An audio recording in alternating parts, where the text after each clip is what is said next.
Hello everybody and welcome to another video. In today's faction focus we're going to be looking at the big boys of Age of Sigmar, the Mawtribes, the Ogor Mawtribes. Let's see what they're bringing to the kitchen.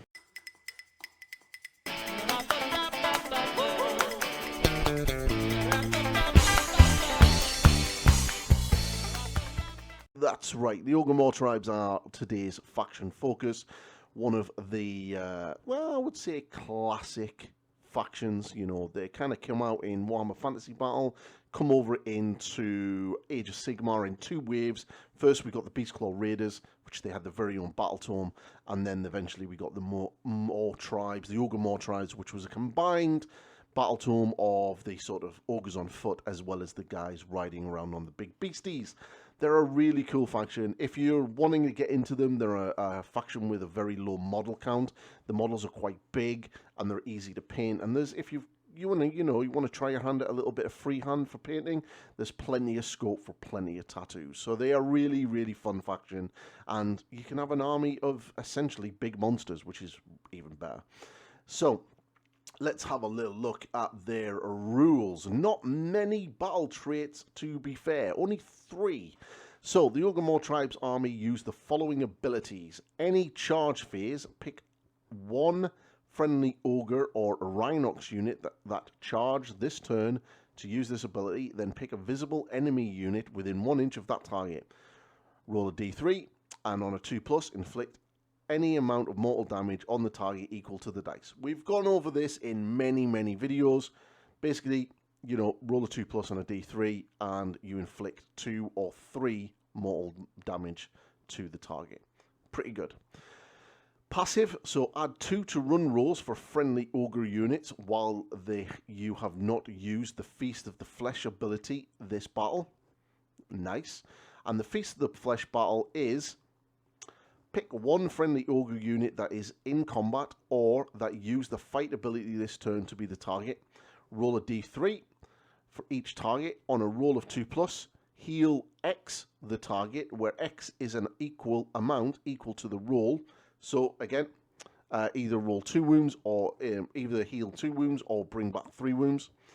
Pick an enemy unit in combat with the target. You cannot pick the same enemy unit more than once. Inflict an equal amount of mortal damage on the enemy unit equal to the roll. So you've kind of got, so basically this kind of coincides with each other. So end of your turn.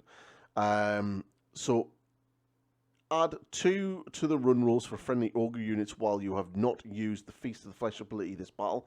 So if you haven't used the ability, you get +2 to your ogre units. Pretty cool. And you can pick each friendly ogre unit that is in combat. So at the end of the turn, if you're in combat, you get to roll a dice and you essentially either heal yourself or you do mortal damage. I think this is kindly to represent the fact that the guys are really eating, and they're either eating the dead that are on the floor that they've just killed, or they're basically eating the ones that are still alive in front of them. So, you know, they're ogres. They're hungry. They're big boys that are hungry. So their battle formation is Beast Handlers. So each time a friendly Beastclaw Raiders monster uses the Trample charge ability, add 1 to the amount of mortal damage inflicted, if any. So this is probably going to lean into your sort of Beastclaw Raiders type army, you know, bringing the big monsters, the Stonehorns, and all of that kind of stuff. So we've got a prayer, because obviously they do have wizards. Well, they have butchers, which is a bit different. So pick a friendly priest for the Ogor Mawtribes to chant this prayer. Pick a terrain feature within 18 inches of them to be the target, and then make a chanting roll of d6. Place a blizzard token next to the target. Ooh, we've got tokens getting deployed. Interesting. Thought they wanted to get rid of tokens. Terrain features have a blizzard token gain the obscuring terrain ability. In addition, if the chanting roll was 10+ until the start of your next turn, friendly Beastclaw Raiders have a ward save of 5+ while they're within 3 inches of any terrain feature that have the blizzard token. So you can kind of give yourself, you know, a 5 up ward save. That's not too bad. Let's have a little look at the units. So, big old Kragnos. Of course, it was only a matter of time ago we got to see him. He is the sort of god-level monster for the Destruction faction. You know, the giant centaur that was never in the Beasts of Chaos army. One of the weirdest decisions that Games Workshop have ever made. So, he has a saving throw of 4+. It's a bit meh for a god. A movement of 10. It's a bit meh for a god. 18 wounds. Solid. Control of 15. Solid. And then he has a lot of attacks. So he has the Dread Mace, which you drop down to 4 if you've had 10 or more health allocated to you. It has 6 attacks, 3s followed by 2s, 3 rend, 4 damage. That's a stat profile I like. It has the Tusk Breaker, which is 3 attacks, 4s followed by 2s, 2 damage, D3, and it does critical hits. So any 6s, natural 6s to hit, will score 2 hits rather than 1. Not bad. And then he has Hooves of the Rack and Ruin. 6 attacks, 3s followed by 2s, 1 rend, 2 damage. So he's got some pretty meaty output. But then you expect that. He's a god-level character. So he has reaction. Opponent declares a spell ability. If this unit was picked to be the target of that spell on a roll of a dice, on a 3+, ignore the spell effects of this unit. This unit can use this ability more than once per phase, but only once per spell ability. So if you get spammed by a load of spells, he can just 3+ ignore each spell as they come in and get him. Pretty good. Passive, Avatar of Destruction. If this unit would be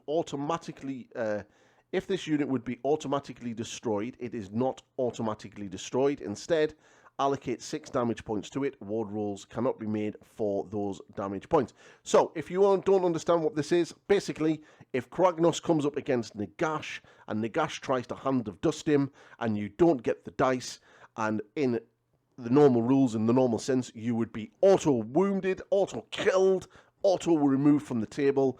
Kragnos just doesn't. He just takes 6 damage, and you can't get your ward save. Pretty good.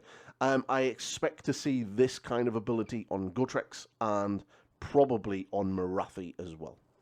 So once per turn, army, any charge phase. Rampaging Destruction. Effect. If this unit charged this phase, pick one of the following effects. Roll a dice for each enemy unit with 1 inch of this unit, and on a 2+, inflict an amount of mortal damage on that unit equal to this roll. Pretty standard. Or pick an enemy monster in combat with this unit and roll 2d6. On a 7, this ability has no effect. Otherwise, inflict an amount of mortal damage on that unit equal to the results of the dice used for 2d6 roll multiplied together. For example, a 2d6 roll of a 2 and a 6 would inflict 12 mortal damage. 2 times 6. It's a really, really convoluted way of doing it. But basically, if you fight a monster, you're going to be able to have the possibility of doing an absolute shed load of damage to it. And if you're not fighting a monster, you get to basically do 2 or 3 mortal wounds to it. Yeah, that's pretty cool. That's okay. Passive.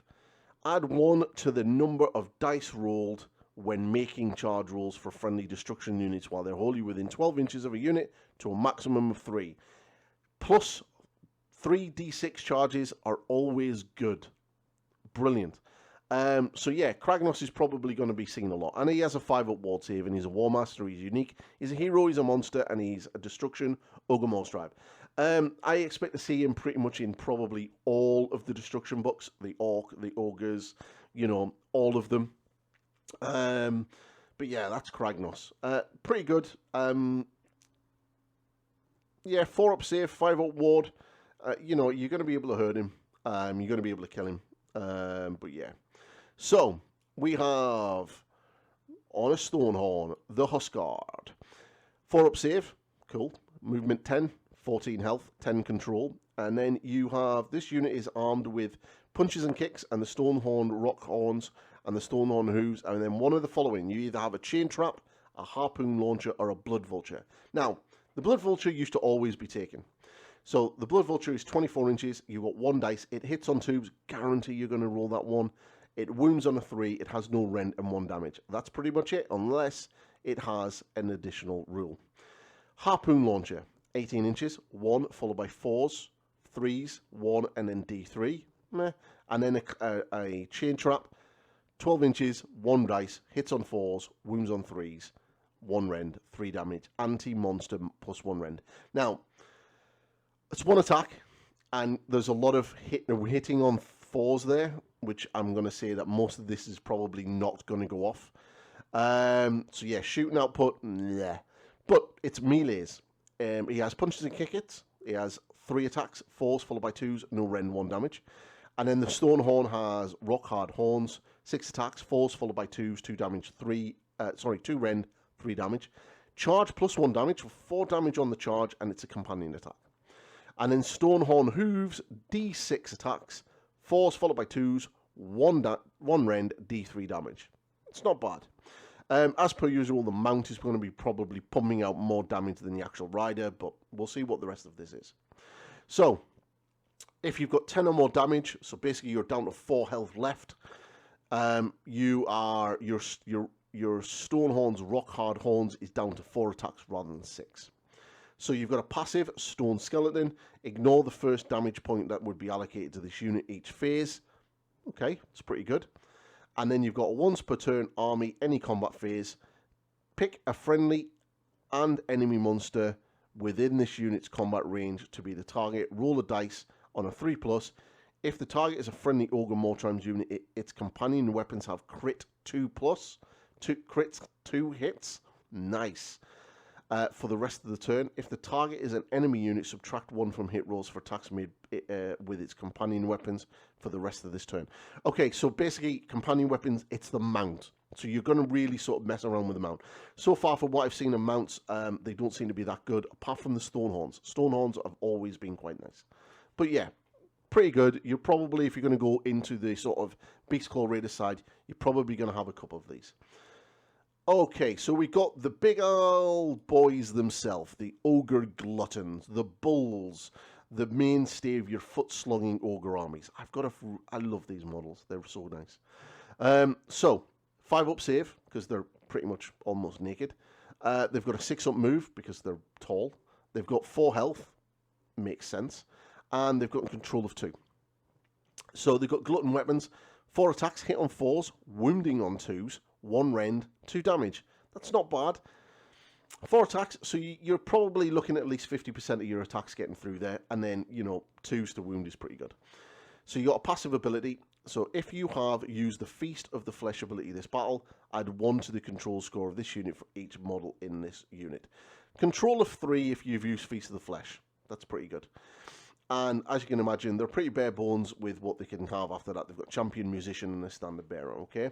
But, yeah, just, they're gluttons, but not bad. 2 damage, -1 rend, that's pretty solid.